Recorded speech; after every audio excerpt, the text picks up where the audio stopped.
Welcome to Pablo Torre Finds Out. I am Pablo Torre. Today's episode is brought to you by DraftKings. DraftKings, the crown is yours. And today we're going to find out what this sound is. Oh, I want the Cinderella again. It's so great when St. Francis gets in.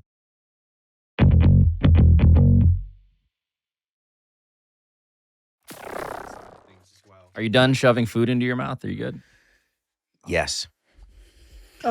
I somehow, it is just, it's not the word I would use for Mr. Samson's eating style, shoving food in his mouth. He repackaged his candy into a popcorn bag. Well, I don't like sticking my fingers in the candy bag and then in my mouth and then back in my own candy bag. So I take out of, with clean hands, candy, put it in a separate container. There were no paper cups here. All that was available was a paper popcorn bag. Wait, what are you concerned about with your own fingers going back into a bag? Are we really?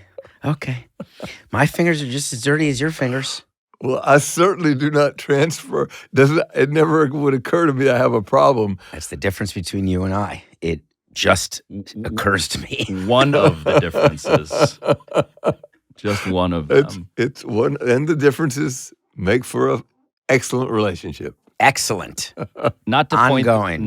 point this dirty finger at one of us in the room today. Just don't touch me with it. Well, John, it's going your direction because we've been getting some viewer mail, and people have noticed that your voice is all over one of the great television shows that's on right now. Are you watching The White Lotus? I have been pressed into watching The White Lotus. We watched it this weekend. Are you aware? Are you a body double by chance? Well, are you suggesting that I look like that guy, Timothy Ratcliffe, or Ratliff, I think they're using in the, or that I sound like him, or he sounds like me? By the way, I suspect I'm older, so you are older. So that mofo would sound like me, not vice versa. Well, just for the record here, Timothy Ratliff is in fact the character's name. Jason Isaac is the actor, and that mofo, in any event, sounds like this. My grandfather was the governor of North Carolina. And my father was a very, very, very successful businessman.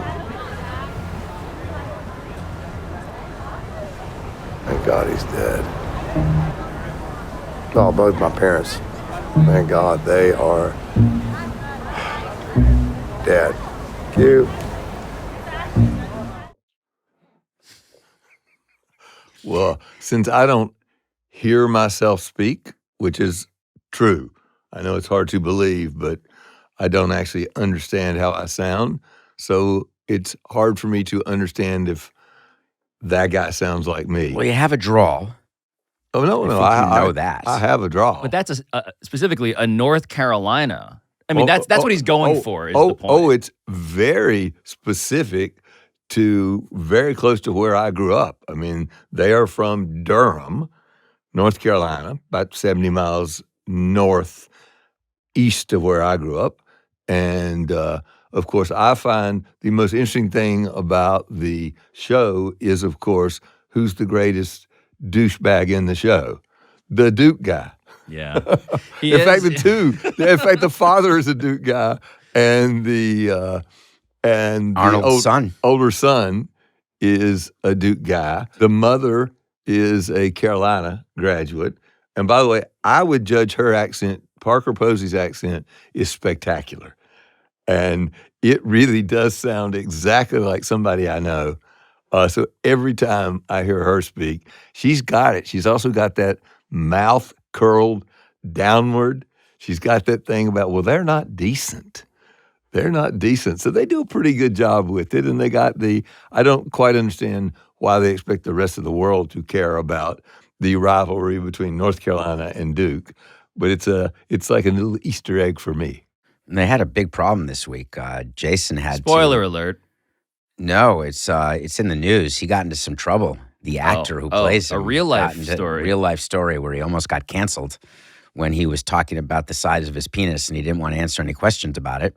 and whether it was real or not. That's why I asked whether you were a body double, but you didn't get the joke. So Oh, you're right. I you did didn't not respond. Whatever. Thanks for keeping the show going. Well, just to talk about how the sausage gets made, I guess it was a fake penis.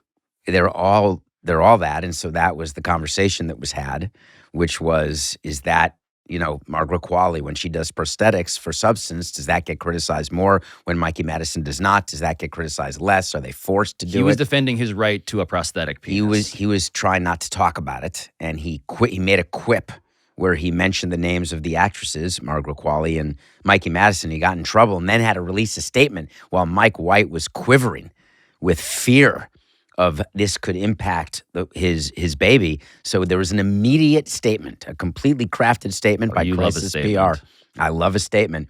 And he backtracked it, and then he threw one out there for all the women out there saying, you have it way harder than I do.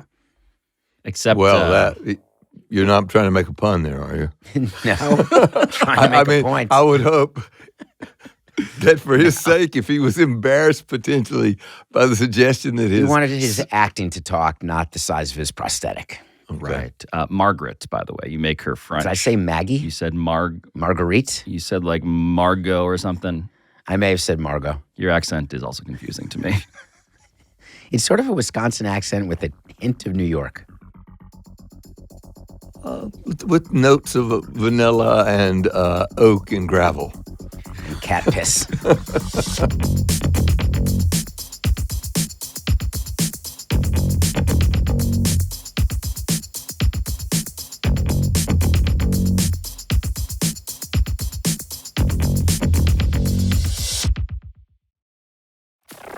So we bring ourselves here today, very conveniently, on the subject of March Madness, and in fact, North Carolina, and in fact, Duke, and in fact, the guy sitting next to us who may or may not sound like the guy with the prosthetic penis.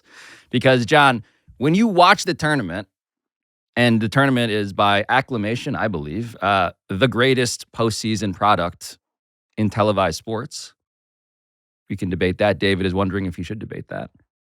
If you're talking in total numbers, there's just way more games than the NFL playoffs, but I would assume NFL playoffs would be the greatest. I would assume the World Cup is even greater than that.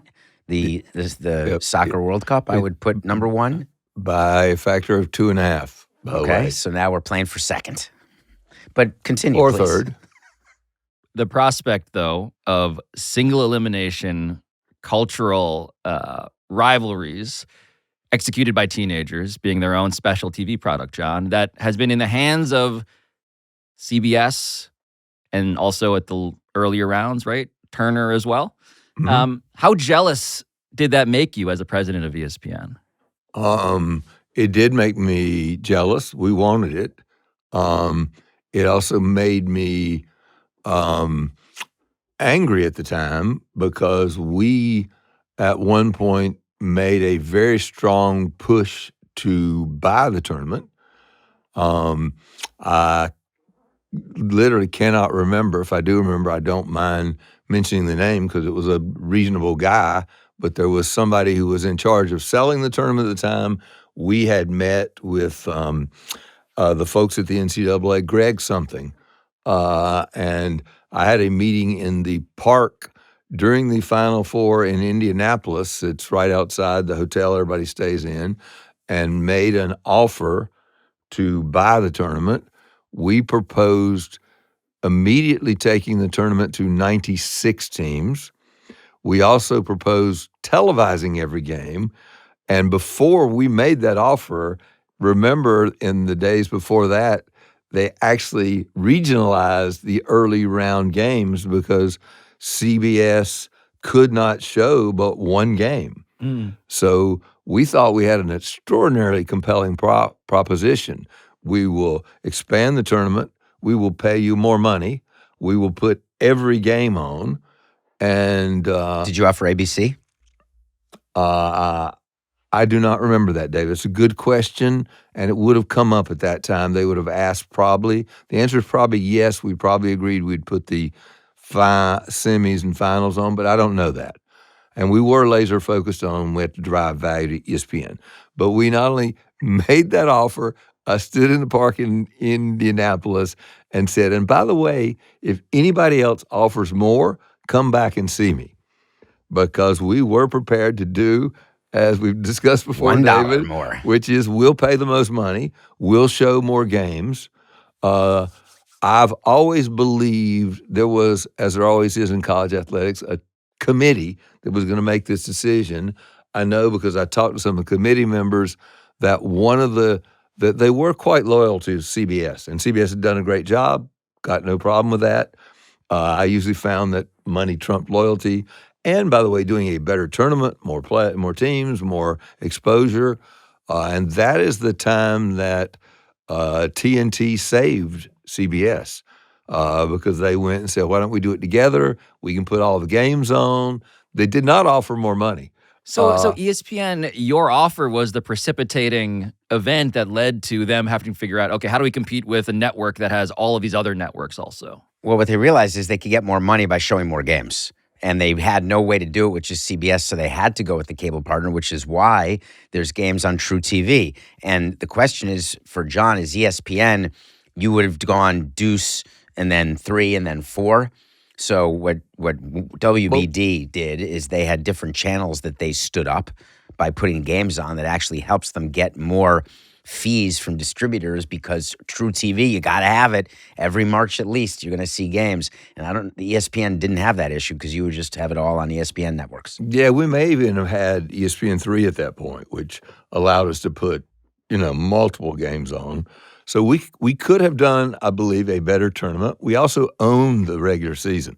We had 1,500 regular season games. We made the assertion that, look, it's where people go to watch college basketball. You got college game day. We should have it over here at where they had the discussion of where they should go. There was loyalty to CBS. And they're also, and I do know this, that part of the conversation was ESPN's got too much, and we don't want ESPN to have everything. We insisted on going to 96, and they did the great thing that the NCAA always does, which is they do something dumb, which is, let's go to 68. It's like, why would that be the response to, let's go from 64 to 96, right? And 32 teams will get a first round bye, and it'll be great. There'll be more games. And they decide to go, though I'm the beneficiary at Carolina, you can have that segue. That's right. Why did they decide to go to 68? It's a ridiculous number. You would never what go if we went to a 16th measure? Yeah, just like a fractional increase. By the way, David, are you amused that John's philosophy in every instance when it comes to college sports and his reign atop all of it is, can we get more teams into these playoffs? Well, that's clearly, that's what they're trying to do. What amused me about his last monologue was that his view of the only reason he was turned down, it's like being the best looking guy in your class and the best looking girl turns you down. You're like, oh, obviously she's interested in tall or short or fat or skinny. It can't be me. It's not me. It's you. So John's position was very simple. Hey, I was so good at my job and so big, this network, that they didn't want to give me more. He said it. By the way, if you took a couple of Venusians and said, here's Proposition A, here's Proposition B, you're going to get more teams in, you're going to get it on home college basketball, you're going to get more money, and this other one, but these guys have been great. They're nice guys. There's no doubt it was a better offer. That's right. Option B knows what Greg's last name is. No, and by the way, Greg Shaheen was in charge of it, but he was not the guy in the park. No, he was not the guy in the park in a trench coat? No. Because it sounds nefarious to me. No, he was a committee member, and he was sent to sort of get our last and best. Which you said to him, by the way, what a great negotiator you are. You said to him, this isn't my last or best. Please, come to me. Come to me with some made-up offer from someone else, and I'll beat that too. Well, no, that wouldn't have happened. You just said, come to me with whatever offer. I did. I said, come back. Did you ask for it in writing? I actually knew the people involved, and I do not believe they would have lied to me. If they would have, perhaps they would have taken advantage of me, but I would have had the tournament, And as with all of these things, it would have been very profitable and very good for our business, and we wanted it. Was ESPN ever asked to join CBS? So my first thought is, if you can't beat them, join them. So CBS was clearly looking for a partner that had the ability to distribute. It would have made sense to me, though, in the world of playing nice in the sandbox, ESPN would never do that. But having ESPN partner with CBS, why would that be out of the question? It would not have been out of the question. At the time, CBS was looking to cut expenses. I believe it was run at that point by Les Moonves. Les Moonves was quite skeptical that they should enter into a new, very expensive deal. And I must give Sean McManus and David Levy credit. They banded together to keep the evil empire from taking the tournament and TNT took the lion's share of the money too, and got a final, I think like in year 4 or something. So CBS didn't want to give up the semis and the finals, but they ended up doing it. So they're now doing it going forward almost every other year. Yeah. TBS is going to have 8 Final Fours, I think, in finals in the next, 20 years, 10 years. The agreement runs through 2032, and yes, CBS and TBS will continue to alternate coverage of the Final Four every year. But look, this is just the tonnage on this, obviously, we're talking about, it was originally in 2010 a 14-year, $10.8 billion deal. And the 8 additional years of the contract worth $8.8 billion, nearly matching the value of the original for 14. So the point being, is David going to survive? Yes, he is. He's very good. Okay. I was going to sneeze, and I made the sneeze a cough, thinking that's better for a show. And I don't know which is better, actually. No one ever taught me that. If you're not watching on school. YouTube, David was what looked like to me doing a dab. Have you ever tried to move a sneeze to a cough? I don't want to get you off course, but I made a decision, and I didn't know what to do. Wow. So you caught me mid, and of course you brought it onto the show. If you're going to sneeze, I'd appreciate if you go into the other room. I'm an elbow sneezer. And don't worry about me. You get a popcorn bag and sneeze into that, please. I do that with anxiety.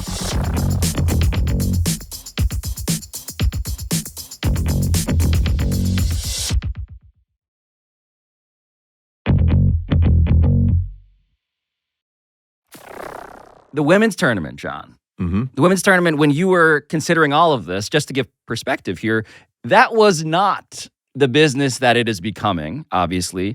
The business now, by the way, is regular season ratings up 3% from last year on ESPN, 41% from 2 seasons ago. So how this, again, you are somebody who is also now involved in the business of women's basketball, which we'll also get to. But the women's tournament looks to you like what as it concerns the college game?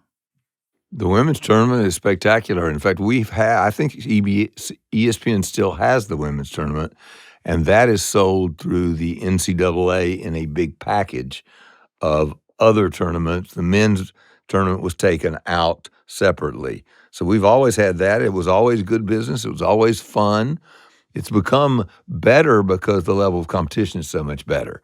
The big problem of the women's tournament 15 years ago, and I use that as a rough measure, was that you knew that Tennessee and Connecticut and a few other teams were going to dominate. Yes. They would frequently win their first round games 86-38. And there just wasn't a lot of competition, and there weren't a lot of big stars. There were a few stars, but the league now has competition. There are actually upsets. There are lots of good players, and you have transcendent players that people want to see. The men's tournament, everybody wants to see Cooper Flagg. In the women's tournament, you've actually got Paige Beckers and Juju Watkins. So you got real star power. The fact that it went up 3%, the 41%, of course, is a Caitlin Clark effect. What you have, and I think we had a discussion here about this, I remember what my point of view was, which was this Caitlin Clark phenomenon was going to be built upon and was not a one-year phenomenon. That's the news what has here. happened. Yes. Well, we don't know. That's what people are looking for right now. In the postseason. The regular season so far, though, built on that increase. So he blew by something that I just wanted to stop on and examine, where the women's tournament as part of a package, that's a really critical point. So when you're meeting someone in the park in a trench coat and the assets you're discussing are the men's tournament, you're talking only about the men's tournament, and there are multiple bidders, billion-dollar bids. When you're talking about the women's tournament, the people in the trench coat need to give you a little more. They need to open the kimono. So what ESPN did, because they're looking for program in order to justify distributor fees, they need stuff. So what they do is, in addition to getting the women's tournament, they throw in a bunch of stuff that the NCAA on its own would value at zero. I mean, I'm being cruel, but it's very little. And ESPN's willing to do it because they want the women's tournament because they don't get the men's. In return, the NCAA gets to go to its members and say, hey, I got water polo a TV deal, or fencing, or soccer, or whatever such sport gets lopped in there. Well, there was some value. The women's softball, the College World Series for the men's baseball, both very valuable. And those deals with the NCAA were great deals. I forget, we paid.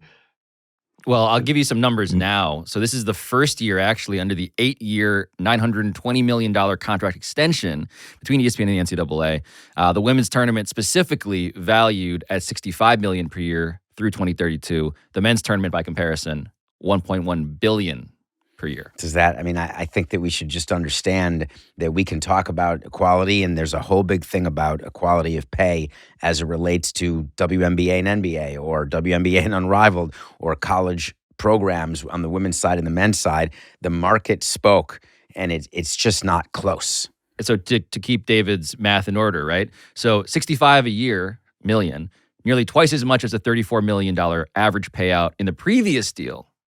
And yet still, compared to the $1.1 billion, Seems small to me. Not close.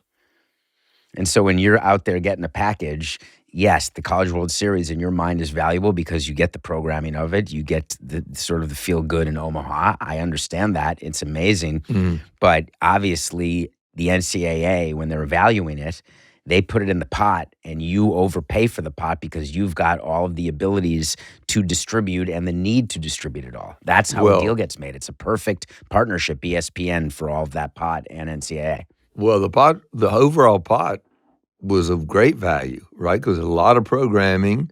And for college sports, of course, no matter what you're showing, the uniforms are what people tune in to see, other than where there are big stars like in the women's tournament or in the men's tournament.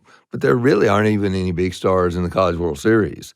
I mean, you're a baseball guy. There's a few each year. Every now and then. Very few people make it. You had, was it Kat Phillips, who played women's softball? She was a big enough star. I have that wrong. The pitcher, the underhand pitcher. Yeah. Kat, gosh. Yeah, I don't think Phillips is right, but Kat is right. Yeah, Kat Osterman. Osterman. You did have stars emerge, but for instance, if you did do the women's volleyball, which was quite popular, the men's lacrosse, quite popular, field hockey, all those did pretty well on television. What are the numbers for field hockey? I have no idea. Come on, what do you value field hockey at? We were at a moment in time where if you put on a test pattern, ESPN did about 250,000 viewers.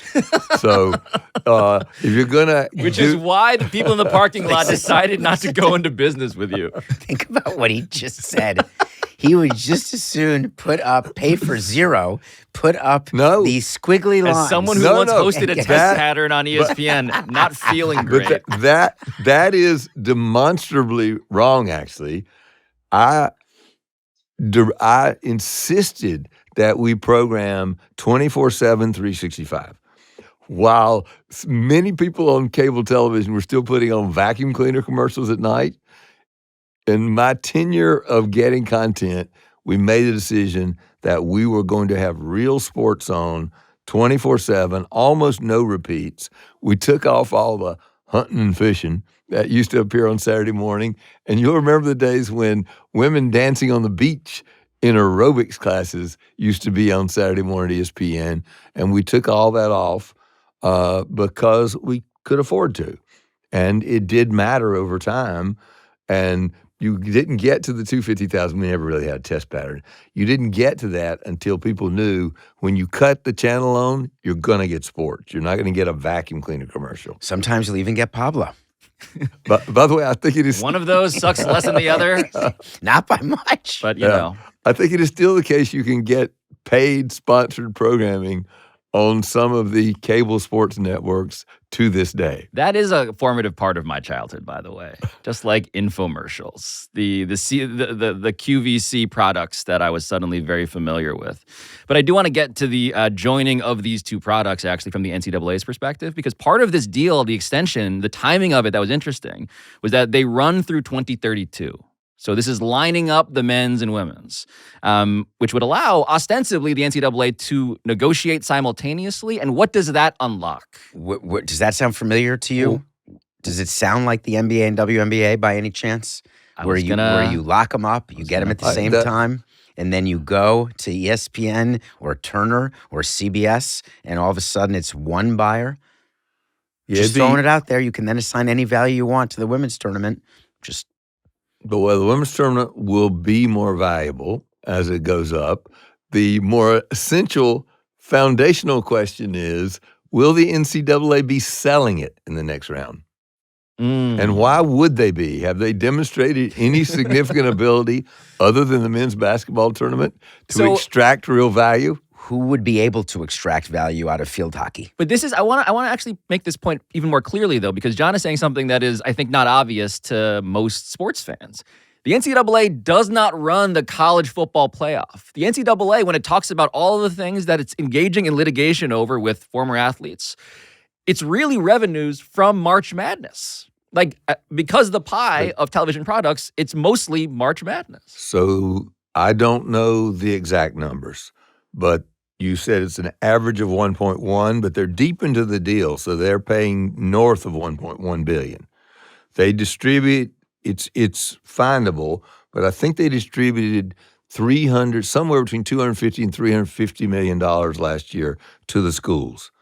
Now, do the math on that. Let's assume it's 350 to give them the benefit. Sure. That means that there is $750 million that's not being distributed. Why? Because they're paying for a big administrative body in Indianapolis. They're not paying $750 million for admin fees. No, I didn't say it was admin fees. I was about to want to have this great discussion with you because what you're saying is what will replace the NCAA. You need a governing body. Unless the SEC says, hey, we got 14 in, we're going to try to go to the network. We'll do our own postseason tournament. The conference tournament on steroids will combine with a few other conferences, make a super conference, not go to 98 teams. We'll go down to 32 teams, and we'll just make it the best of the best. Well, I think you're headed in the right direction, but it's not quite right. Look, colleges, athletic departments, college presidents have demonstrated that to get more money, they will do pretty much anything. I don't know why. There's already discussions with SEC and Big Ten sort of bullying into, we're going to get more guaranteed slots in the college football playoff. So they got the mindset already that we're going to keep other people out. Why wouldn't you create 4 super conferences, 64 teams, and that's your governing body? Your governing body is we run ourselves like most leagues do. Who else has FIFA? And you see how great that works. Who else has a governing body which is an independent third party? The NFL does their own thing. NBA does their own thing. Major League Baseball does their own thing. Why don't 4 college conferences go, we're going to do our own basketball tournament, 64 teams, and we'll sell that for $1.5 billion, and we'll divide that among our schools, and we will further separate the haves from the have-nots. I hate that. Literary reference alert, Animal Farm. And why do you hate that? Because you want a Cinderella to get in. St. Francis is in, the lowest rated. What's so great about John that is literally what he asks you a question, but then he answers it for you. And also, if you're not watching on YouTube, fluttered his hands around. Oh, I want the Cinderella to get in. It's so great when St. Francis gets in. It's great on the St. Francis campus. I guarantee you all the broadcasters are going, Oh my God! Can't you just put by the way, they'll get us to the controversy out in North Carolina. The broadcasters are going. This is, of everybody's course, going it to goes bring back to North Carolina. Everybody's going to bring Bubba, but the people to Bubba blame Cunningham, are if you are the broadcaster, you want the best teams. I would go to a 64-team tournament. You're going to try to say I influenced it. I didn't because Why would I try to say that? Now you're answering questions and you're actually saying affirmative statements. Frankly, Pablo, I think you and I can have the rest of the day off. I think we just give John the show, let him ask the questions, answer the questions, and then say exactly what we're going to think. Because if you were doing that, I would say what I was going to say to you is that you deny all the time that you had nothing to do. Hey, the Marlins, they're in. That's great. No problem. We love them. We're so happy to have them. It's horse hockey. You would prefer to have just North Carolina. You'd prefer to have North Carolina and Duke do everything. Well, I would actually prefer to just be able to declare that North Carolina has won every year. That would make me the happiest. I now realize that that David and I are doing the thing where he sees the Marlins and I see Davidson. I see Steph Curry. David sees the Marlins. I see George Mason. You know, like the idea of the I mean, as much as there is a poetic, Vaseline on the lens montage thing we can flutter our arms about, the whole magic of why I said by popular acclamation this is a special thing is because, in fact, it is the underdog capacity. You know how much money there is in the two words upset alert? Upset alert is a foundational concept of the March Madness tournament. You still have an upset alert. You put 64 teams in. They are the 64 teams that make up Conference A, B, C, and D. And then when the 15 seed upsets from the SEC, upsets the number 3 seed from the Big Ten, that's an upset alert, and it's two teams that more people care about. And forget for a minute whether it's a better aesthetic event. What do you think any of the college commissioners and presidents care? They want more money.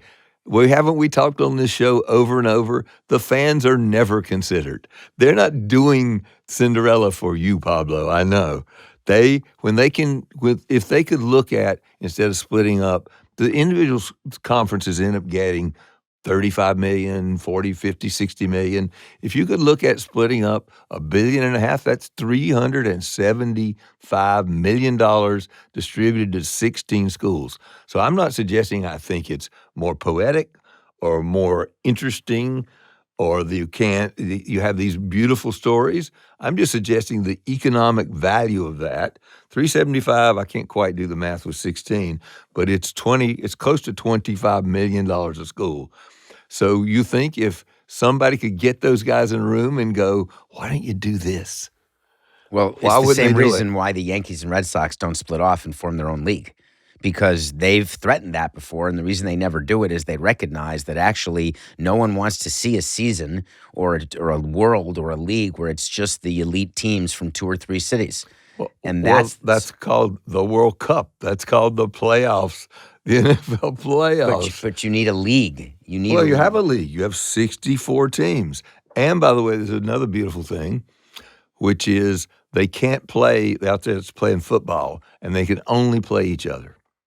So now every week you're getting 32 games that are good games. What are the games? By the way, you love those underdogs. So you must love when Alabama beats Troy State 56-3, and when right. This is his programmer talk. So he's talking about he wants those playoff type games with those same. It's why you see Red Sox Yankees Sunday Night Baseball every Sunday.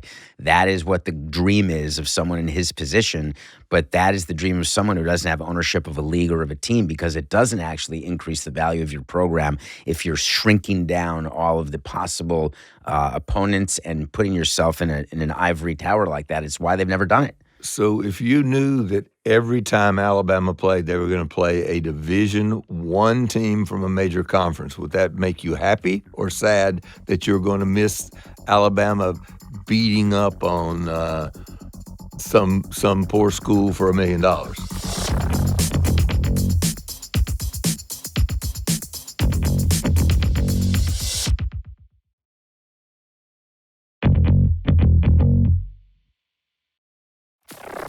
I think that when it comes to the regular season, actually, I'm okay with John's plan to bolster the strength of schedule. Totally cool with that. The whole point of college basketball, though, I think, is to reinforce the first word in the name. And maybe, John, your position is merely that we are so past that at this point that it's naive to argue for a replication of what college is, meaning that Auburn is actually in the same world as Alabama State. But that, to me, is entirely the appeal of March Madness and the tournament. It may be, but it's not. We've already decided it's a professional sport. They get paid. They do, but the current offer, you're saying $1 billion is where they are in their current TV deal for the 68-member tournament. Yep. In a deal that you have acknowledged that you would take over today if given the opportunity and still running ESPN. Today, you would want to do the tournament exactly as is. As much as you complain about it, you would take the 68 teams right now. I think I'd take 65, 67, 6, and 67, even if I knew you would take it as is and you know it. Even if I knew North Carolina was 60. No, I'm not telling you my preference. No, the 68's ridiculous. But no, I'd want 96. It's never even been a consideration to expand the tournament to that number. Oh, no, it has been. Because it has been. So Wait. I want to hear about this then, because why would they not have taken the money? Beyond John in his Watergate parking lot. With the trench coat. Has there been momentum to 96 teams outside of you? Or I know that the NCAA has discussed it several times, and it will happen at some point because they'll want to get more money. And then we'll argue about... But you were offering it 10 years ago. I know. So what do you mean it'll happen one day? It will happen one day. You were already in the market offering more money for 96, and it was turned down, and we're here all these years later, 2 extensions later, and it's never been put to 96. It's because of the beauty of a committee. And the committee decides that the right number to go from 4, and this is now I'm back to the football, is 4 to 12. The right number to go to is 8 or 16. So you're saying that's a vestige of the politics that are now going to be irrelevant because the haves and have-nots are already very evidently one or the other. He's saying something even more. I'm going to speak for him. He's actually saying that his view is that in 2032, it's not going to be the NCAA who's going to be negotiating a new deal on behalf of men's college basketball. It's going to be an entity controlled by what he hopes is going to be 4 power conferences. Well, I didn't, by the way, I'm not hoping for it. I'm expressing my opinion that with this amount of money at stake, the haves are going to decide we want to keep more of that money. And we're going to keep more of that money by restricting who gets into the tournament. And by the way, and 96 is too many teams in a way, right? It's too many. You already got. So you're backing off the 96? No. You're confusing my personal what I want from what I think will happen because of the influence of money in the game. So we're distinguishing between John Skipper, man who is trying to maximize the financial incentives of everybody as the president of a media empire, and now John as normal North Carolinian. Family, head of a family. That's right. With a large hand. With a large tournament field. My grandfather was a governor in North Carolina. And my father was a very successful businessman. And they're both dead. And thank God the Lord took them. How much money is going to the players in your scenario? Well, there you go. You could solve some of the NIL problem by taking half of that money. And I'm just making this up, so I might be thinking something stupid. You take half that money and you just say every team gets this amount of money, and you stop the kind of craziness of having these events where 1,000 players go into a portal and go to the highest bidder, which means that's a worse have. I thought you'd love that. That's pure free agency. Well, I'm not necessarily for pure. I wasn't really for NIL, but they've decided they're going to pay the players. They've ended up with a system which is ridiculous. It means that your local car dealer can go buy you a quarterback and you're better. Wouldn't it be better if you took that money from the NCAA basketball tournament and actually set a wage scale and said, here's what players are going to get paid so that you don't have this ridiculous, 9 players out of a 12-person squad go into the portal and you're a fan and you now no longer even know who your team is? He confuses me. I assumed that if I had to know John Skipper, that he would be a huge fan of the portal, of a person's inalienable right to maximize their profit-making ability as a worker in the fields with their backs burning in the sunlight. As always, David. They usually play inside. You underestimate sports' preeminent socialist capitalist. Exactly. I'm a socialist capitalist. He tries to tell me that, and I don't know what he means. I don't understand. It just makes him feel better, I guess. I would like to ask you both, what is burning inside of your brains beyond capitalism, socialism, and all of that? Because, David, you've had a big week on Nothing Personal, talking about the business of now international baseball. Is that where you want to go? I would like to talk about international baseball because there is money to be made, and baseball was cashing checks this week, and there was a lot of domestic criticism, and it's so misguided by people in the media or just haters who don't understand how you could play baseball at 6 a.m. New York time each morning, Tuesday and Wednesday. But the fact is these games were not for the U.S., as shocking as that sounds. These games were for Japan and for the Japanese people, and they were 7:10 p.m. games in Japan. And MLB printed money. The Dodgers won 2 games against the Cubs. Is that what you were about to ask? No, I was going to say, why is anybody upset about that? What's the problem? Oh, people have gone crazy over now. You've watered down opening day by starting the season. These are real games. Early. These count in the standings. Regular season games where MLB made as much money in these 2 regular season games as any other regular season games you can make. So, of course, they're going to go to Japan because Japan keeps paying. I don't understand the objection. I have no objection. People object to 6 a.m. start times, 3 a.m. in L.A. if you're going to watch. They can't watch it in America conveniently. Aren't there 162 games? Are there people who are... Opening day is a holiday, though. Opening day, you don't go to school. You watch games all day. Now there are There's multiple afternoon opening games days as well. And so it waters it down. It used to be the first game of every year. Quick trivia. Do you know where the first game was every single year in baseball? You should actually know this, Mr. Programmer, who loves baseball so much. And you would never show them on ESPN. So it's not the Yankees or the Red Sox. And it created a whole big thing within the room because the Cincinnati Reds started every season. And you and Coco will check me. The Great American Ballpark. It was not the Great American Ballpark when this tradition started, but it is now. Just an audacious name to name anything. And so it would be the first. No, that's named after a company.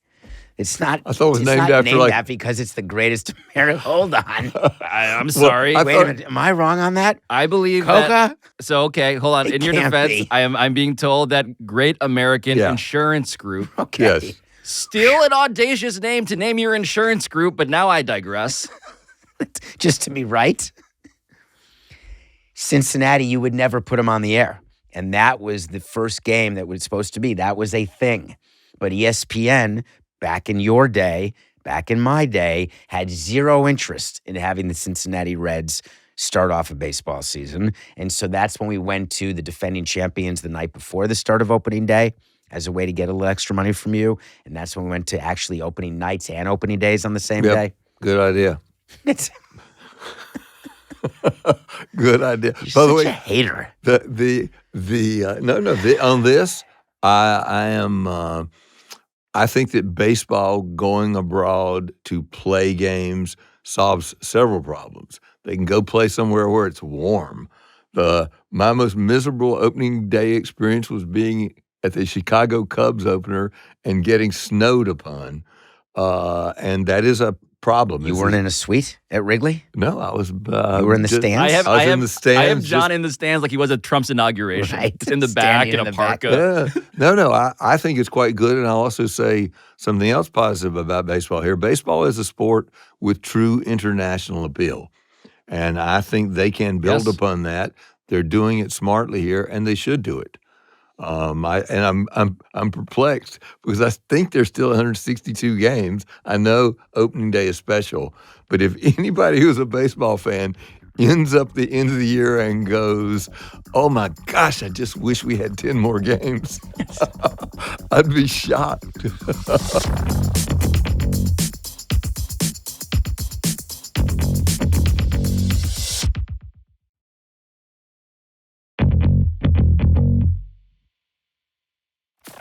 We have approximately, speaking of time and games allotted, we have only a couple minutes, John, for you to say what is burning inside of your brain.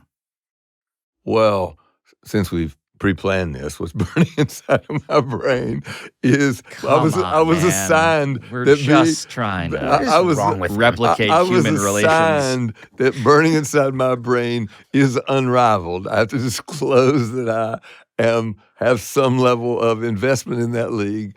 Had a very successful final weekend, and in fact had a very spectacularly successful opening season. Yes, the Rose are the champions. This is Angel Reese's team without Angel Reese, but they are the newly crowned. Spoiler Because she alert. got hurt playing in an off-season, non-WNBA sanctioned tournament. Well, it is off season, but when you say non-sanctioned, I'm not sure what that means. Is Adam Silver your partner? Neither the WNBA nor the NBA has any financial or perhaps any interest in the Maybe leagues. a negative interest, But actually. no, this is no different. We started a league. And it Successfully. started during the off season. Nobody is prohibited from playing basketball in the off season. It was one of the real concerns. So I don't want to be flippant about that people would get hurt. No one got seriously hurt. And I think Angel Reese was kept out in an abundance of caution. Yeah, thank you. I was struggling with that.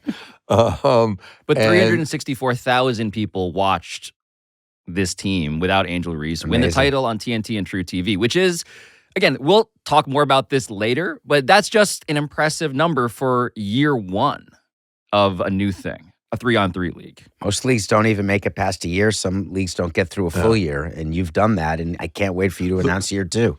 Yeah. Look up what the 3-on-3 old basketball player league, what ratings they The did. Big Three? Yeah.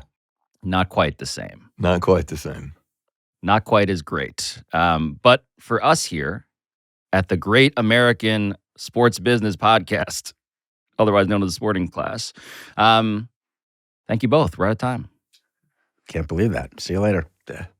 Get your popcorn ready.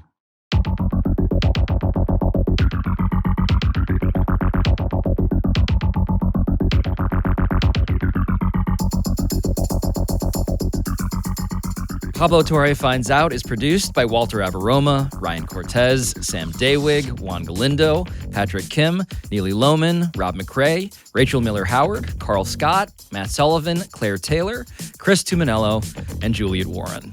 Our studio engineering by RG Systems. Our sound design by NGW Post. Our theme song, as always, is by John Bravo. And we will talk to you next time.